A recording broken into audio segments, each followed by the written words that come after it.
Zdravíme ze studia a máme tady hráče Lukáš Mlejnek!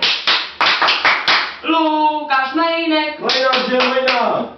Díky. Tak Mlejna, my ti hlavně blahopřejeme k vítězství v soutěži tvrdosti střely speed shooting. Kolik jsi nastřílel a jaký jsou máš pocit? No byla to úplná náhoda.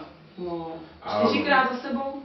Já teď opravdu musím říct, náhoda to není, Mlejna předved výkon vyhrál si 199 km/h, je to tak? Tuším, že jo. Což je nový rekord v České republice, minulý rok to vyhrál účastník 189, myslím, km/h, což je o 10 km/h, co ho překonal. Super. To je paráda. A musím znovu zdůraznit, že Mlejna to udělal snad 4krát výkon přes 190, takže to žádná náhoda nebyla, takže Mlejno, gratulujeme. Asi hodně posiluje. Myslíš, že je to s váma? Nebo je to s váma. Bude to okejkou.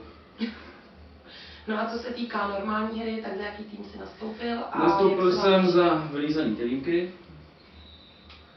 A turnaj byl dobrý a o to je lepší. Vypadli jsme hned v prvním vyřazovacím souboji. A čím to může být? Čím to může být? Asi jsme vyhráli, sice jsme nevyhráli na hřiště, ale vyhráli jsme v Sodor, tím to asi bude. Co nějaký extempore, podvíde nějaký derby, slyšeli jsme zákulisní věci.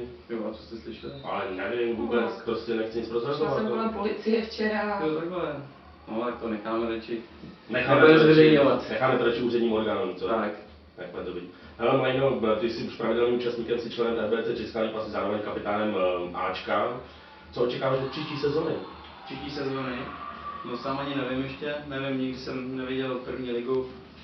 Nevím, do čeho jdeme, ale ambice jsou velký a doufám, že budeme hrát vysoko.